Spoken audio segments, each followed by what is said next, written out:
कई बार आपने जीवन में देखा होगा कि बहुत ज़्यादा पढ़े लिखे लोग भी असफल हो जाते हैं, लेकिन बहुत कम पढ़े लिखे लोग बहुत ज़्यादा सफल हो जाते हैं। क्या आप जानते हैं इसके पीछे का क्या कारण है? तो चलिए आज हम इस बात को समझते हैं। इस बात को समझने के लिए मैं आपको एक कहानी सुनाता हूँ। हेलो दोस्तों, कैसे हैं आप लोग? आशा करते हैं आप लोग अच्छे होंगे। मैं हूँ अशरफ और आप देख रहे हैं ज्ञानी किंग। ये कहानी बहुत ध्यान से सुनिएगा और समझिएगा। एक बार की बात है, बहुत बड़ी जहाज़ बनाने वाली कंपनी ने एक बहुत बड़ा जहाज़ और बहुत विशाल जहाज़ बनाया। अब जहाज़ को बनाने में बहुत सारा समय और बहुत सारा पैसा भी लगा हुआ था। बहुत सारे इंजीनियर, बहुत सारे लेबर भी लगे हुए थे। अब जैसे ही उस जहाज़ को चालू करने की बारी आई, हुआ यूँ कि वो जहाज़ चालू ही नहीं हुआ। जब जहाज़ के मालिक को ये बात बताई गई, इतना बड़ा जहाज़ बना तो लिया है लेकिन वो जहाज़ चालू नहीं हो रहा है, तो मालिक ने कहा कोई चिंता की बात नहीं है, आप हमारी स्टेट से जो भी अच्छे इंजीनियर हों उनको न्योता दीजिए और उनको दिखलवाइए कि ये हमारा जहाज़ को सुधार दें। उसके मैनेजर ने ऐसा ही किया। जितने भी अच्छे बड़े इंजीनियर थे उनको इनवाइट किया। उन्होंने जहाज़ को बड़ी बारीकी से देखा, गौर किया, बहुत सारा समय गुजारा, लेकिन उस जहाज़ को सुधार ना सके। अब मैनेजर थोड़ा परेशान हो गया और अपने मालिक के पास गया और उनसे कहा अभी भी जहाज़ सुधर नहीं रहा है। हमारे स्टेट से इतने अच्छे अच्छे इंजीनियर हमने बुलवाए लेकिन उसके बाद भी जहाज़ सुधर नहीं रहा है। तो मालिक ने कहा चलो अभी भी कोई बात नहीं, आप हमारे देश से जो सबसे अच्छे और बड़े इंजीनियर हो उनको बुलवा कर दिखलवाइए। हो सकता है वो ठीक कर दे इस जहाज़ को, क्योंकि जहाज़ तो अभी नया है तो इसमें बहुत बड़ी प्रॉब्लम तो होगी नहीं। मैनेजर ने ऐसा ही किया। देश के सबसे बड़े जो इंजीनियर थे उनको बुलाया और बहुत सारा समय लगा।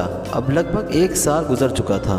साल भर लगने के बाद भी देश के जो सबसे बड़े इंजीनियर थे वो भी इस जहाज़ को ठीक नहीं कर पाए। जो प्रॉब्लम थी उसे ढूंढ नहीं पाए। अब वापस से मैनेजर अपने मालिक के पास गया तो मालिक ने कहा कोई चिंता की बात नहीं है। अब विदेश से बहुत अच्छे अच्छे बड़े बड़े इंजीनियरों को बुलवाया गया और उनको दिखलाया गया कि ऐसी क्या प्रॉब्लम हो गई है कि जो जहाज़ ठीक नहीं हो पा रहा है। अब ऐसा ही हुआ कि विदेश से इंजीनियर बुलवाए गए। उन्होंने भी लगभग 6 महीने तक जहाज़ को बहुत अच्छे तरीके से देखा, वो भी जहाज़ को ठीक नहीं कर पाए। बहुत सारा पैसा लग चुका था। अब मैनेजर बहुत परेशान था और मालिक भी परेशान हो गया कि अब क्या होगा। सारा समय लगने के बाद भी जहाज़ ठीक नहीं हो पा रहा है, तो अब क्या करना चाहिए। तो मालिक ने फ़ैसला लिया कि जहाज़ को हमें छोड़ देना चाहिए और नए प्रोजेक्ट पर काम करना चाहिए। मैनेजर ने कहा ठीक है, लेकिन हमने इतना सारा समय और पैसा लगाया है, ये सब बर्बाद चला जाएगा।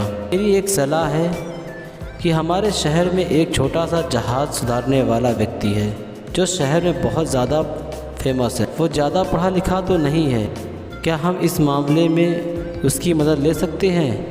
मालिक ने कहा कि हमने इतने बड़े बड़े देश विदेश से इंजीनियर बुलवाए लेकिन वो इंजीनियर इस जहाज़ को ठीक नहीं कर पाए। क्या वो इस जहाज़ को ठीक कर पाएगा?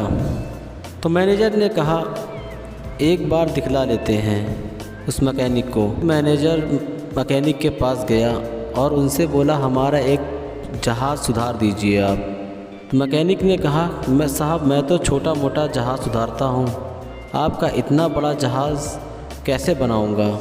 मैंने अपने जीवन में भी इतना बड़ा जहाज़ नहीं देखा। फिर मैनेजर ने कहा एक बार चलकर देख लीजिए। वो मैकेनिक मैनेजर के साथ चला आता है।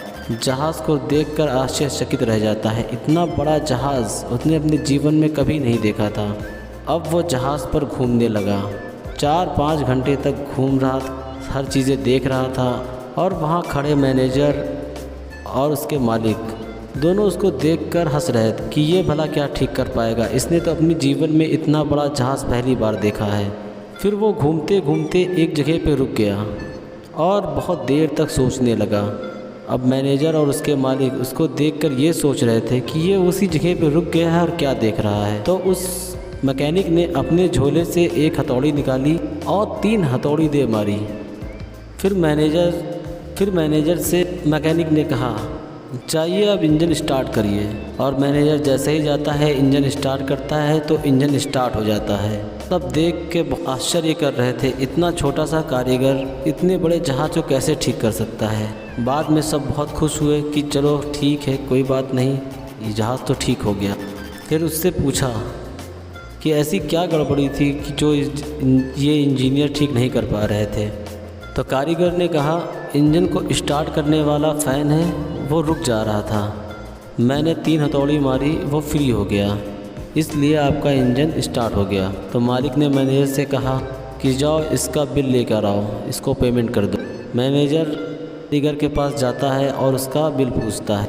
तो बिल देखकर मैनेजर हंसने लगता है, क्योंकि उसने 1 लाख रुपए की बिल बनाई थी। वो बिल लेकर जब मालिक के पास पहुंचता है मैनेजर, तो मालिक भी देखकर हंसने लगता। तो मालिक बोलता है कारीगर को बुलाया जाए, पूछे जरा 1 लाख किस बात का, उसने बस 3 हथौड़ी ही तो मारी है।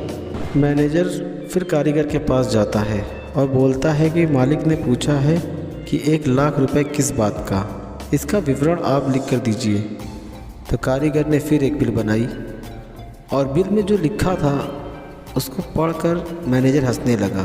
फिर वो बिल लेकर आता मालिक के पास, मालिक भी बिल देखकर हंसने लगते हैं। फिर मैनेजर से बोलते हैं कि जाओ उस कारीगर को यहाँ ले आओ, अब वो हमारे यहाँ ही काम करेगा, हमारे इस कंपनी में काम करेगा।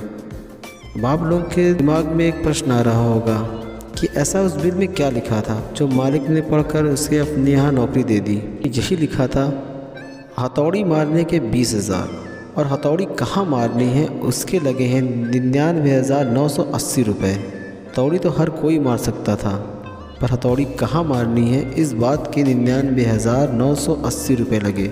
तो आप लोगों ने देखा होगा कि कभी कभी बहुत ज़्यादा पढ़े लिखे लोग अक्सर फेल हो जाते हैं और बहुत कम पढ़े लिखे लोग बहुत ज़्यादा सफल हो जाते हैं। आशा करते हैं आपको ये वीडियो पसंद आई होगी। मिलते हैं नेक्स्ट वीडियो में। धन्यवाद।